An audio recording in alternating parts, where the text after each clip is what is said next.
The moment my brother slammed his hand on the notary's desk and screamed, "Sign it or I will make your life a living hell," every person in that room went completely still. I didn't flinch. I just looked at him, really looked at him, and thought, "You have no idea who you're dealing with." Let me back up. My Aunt Cecile never married. She was the kind of woman who wore silk scarves to the grocery store and kept a leather journal she'd been writing in since 1987.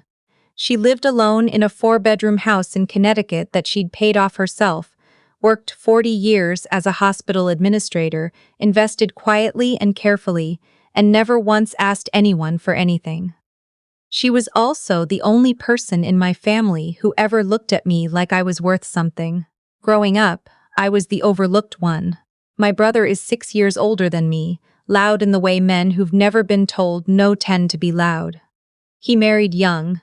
His wife is exactly the kind of woman you'd expect him to choose, someone who laughs at his jokes a half-second before anyone else, who manages to make every conversation about what she deserves. My parents always said my brother was driven. What they meant was, he wanted things and he took them and nobody stopped him.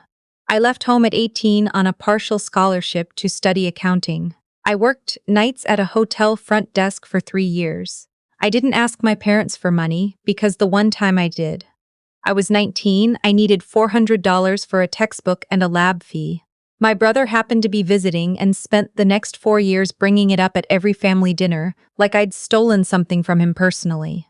My aunt watched all of this. She never said much. She'd just refill my coffee and change the subject. But she saw. I found out she was sick in February 2 years ago, pancreatic cancer. She called me herself, calm as she always was, and told me she had maybe 8 months. She asked if I'd come stay with her for a while, help her get her paperwork in order. I took family medical leave from my job and drove up to Connecticut in 3 days. Those 8 months were the most important of my life. I helped her organize 40 years of financial records. I took her to appointments. I learned how she thought about money, about property, about what things are actually worth versus what people pretend they're worth. She taught me more in those 8 months than 4 years of school had. She also told me, very plainly, that she was leaving me the house and her investment accounts. Approximately $2.3 million in total assets. She'd already spoken to her attorney. The will had been drafted and signed the previous year. She wasn't asking my permission or my opinion. She was telling me because she thought I should be prepared for what was coming. "Your brother will not take this well," she said. That was an understatement. She passed in October, quietly in her own bed, with me in the chair beside her. I held her hand until it went still. I was 31 years old, and I had never felt more alone in my life, and more certain at the same time that I was exactly where I was supposed to be. The will reading was scheduled for 2 weeks after the funeral. My aunt's attorney, a small, precise man named Mr. Whitfield, who wore the same kind of reading glasses my aunt used to borrow at restaurants, had arranged everything. My brother and his wife flew in from Phoenix. My parents drove up from New Jersey. I had already been living in the house for months and had not left. The morning of the reading, my brother texted me, "We need to talk before this thing starts. Family meeting at 9. I did not go to the family meeting. I arrived at Mr. Whitfield's office at 9:45, exactly when I was supposed to. My brother, his wife, and my parents were already seated. My brother's jaw was tight. His wife had her arms crossed and was staring at the window like the view had personally offended her. My mother turned when I walked in and said, very quietly, "I hope you're planning to be reasonable today." I said, "Good morning," and sat down. Mr. Whitfield read the will. It was exactly what my aunt had told me it would be. The house and all investment accounts to me, some personal items to a few old friends, a donation to the hospital where she'd worked. My brother got a first edition book she'd known he wanted as a child. His wife got nothing, which wasn't unusual since my aunt had met her exactly twice. For about 15 seconds, after Mr. Whitfield finished reading, nobody said anything. Then my brother said, "This is insane." Mr. Whitfield looked up over his reading glasses. "I beg your pardon?" "She was sick. She didn't know what she was signing this. He gestured at me. She was living there, she was isolated, she had access to everything. This is undue influence. We're contesting it. His wife nodded like she'd been waiting her whole life to nod at something this important. My mother looked at her hands. My father said, "Son, let's just, Dad." My brother cut him off, just one-wordedly, the way he always does, the way he's done my entire life. I said nothing. I had known this was coming. My aunt had known it was coming. Mr. Whitfield, I would later learn, had anticipated it as well. The meeting broke down within 20 minutes. Mr. Whitfield calmly explained that the will had been drafted 14 months before my aunt's diagnosis, when she was in full health, and that he had extensive documentation to that effect. My brother talked over him. His wife asked whether the will had been verified by an independent party. My brother said several things that I will not repeat, because repeating them would give them more weight than they deserve. Then he turned to me directly. "You need to agree to split this equally," he said. "The four of us, equal shares. You take your cut, we all walk away." "No," I said. "Excuse me? No, this is what she wanted. I'm not changing it." That's when he stood up. He was across the table from me. He put both hands flat on the desk and leaned forward and said, very slowly, like he was talking to someone who couldn't understand English, "You sign over half of that estate to me, or I promise you, you will regret it." The room went completely quiet. Mr. Whitfield set down his pen. My mother made a small sound. My father stared at the table. I looked at my brother. I had spent 31 years being afraid of him, of his voice, of his certainty, of the way the room always reorganized itself around what he wanted. I am not exaggerating when I tell you that for most of my childhood and all of my early adulthood, I genuinely believed he was just right about things. That he was louder because he was more confident, and he was more confident because he had better reasons. Sitting across from him in that room, I felt something shift. I can't describe it exactly, except to say that it felt like something that had been pressing on my chest for 30 years just moved. I said, "Are you threatening me in front of your attorney and mine?" He blinked.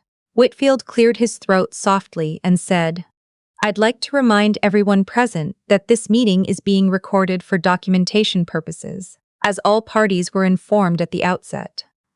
My brother's wife grabbed his arm. He sat back down. They filed the contest 3 weeks later.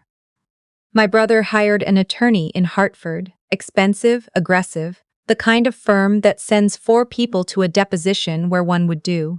The argument was undue influence, that I had isolated my aunt, manipulated her in her final months, and that the will reflected my coercion rather than her wishes. I was not scared. I want to be clear about that.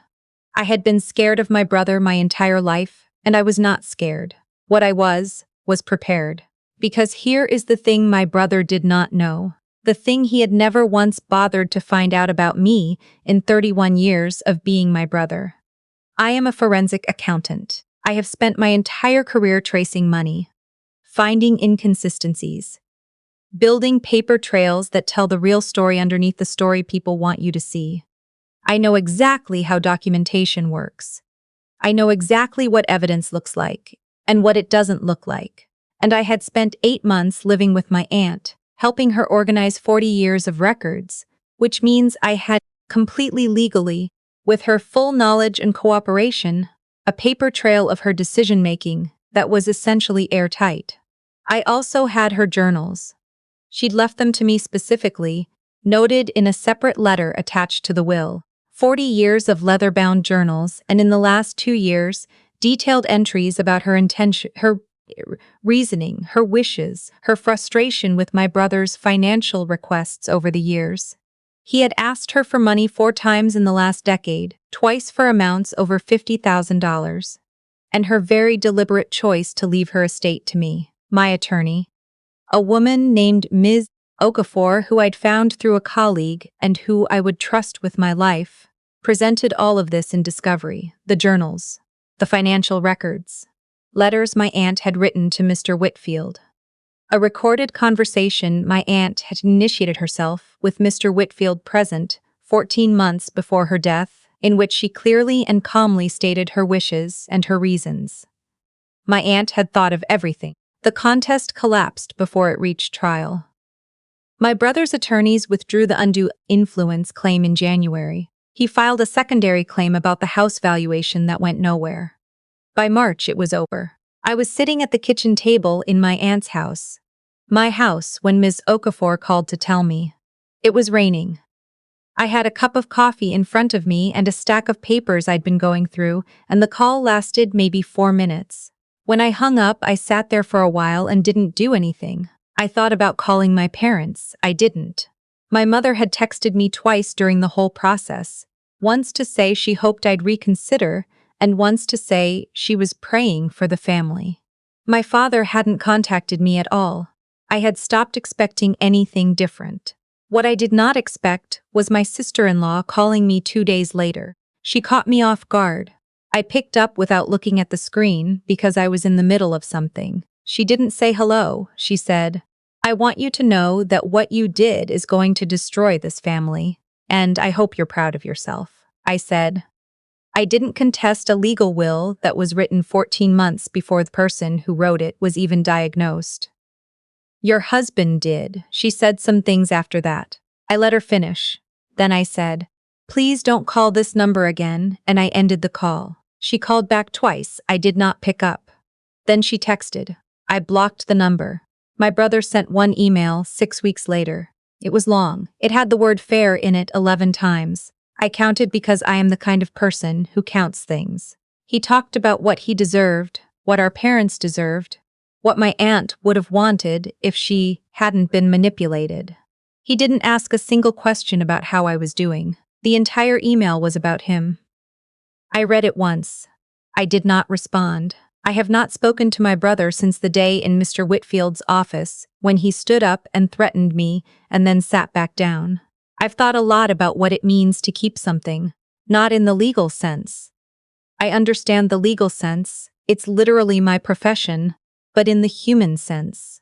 What it means to accept something that was given to you by someone who loved you, who thought carefully about it, who made a deliberate choice. My aunt didn't leave me her estate because she felt sorry for me. She left it to me because she watched me for 30 years and decided that I was the person in this family who understood what things were actually worth. Not what they cost, not what you could sell them for, but what they meant. The house means something. The investment accounts are not a windfall, they're 40 years of careful decisions by a woman who never had anyone do anything for her and figured it out herself. I live in the house now. I have a garden in the back that I'm trying to learn how to keep alive, which is harder than it sounds. There's a room on the 2nd floor where my aunt used to read, and I've taken it over, and sometimes I sit in there in the evenings and it feels like the right place to be. My parents call occasionally. I answer sometimes. The conversations are careful, polite, short. We don't discuss my brother. We don't discuss the will. My mother asked once if I was still angry, and I told her I wasn't angry. That was the truth. Anger requires a kind of energy that I used up a long time ago. What I have now is something quieter. Something I don't have a word for yet. Something that feels, more than anything else, like simply being in a room where you belong. The greatest thing my aunt ever gave me wasn't the house, or the accounts, or even the journals. It was the example of a woman who decided, very quietly and without anyone's permission, exactly who she was going to be. I'm still working on that part. But I have her journals to read, and I have time.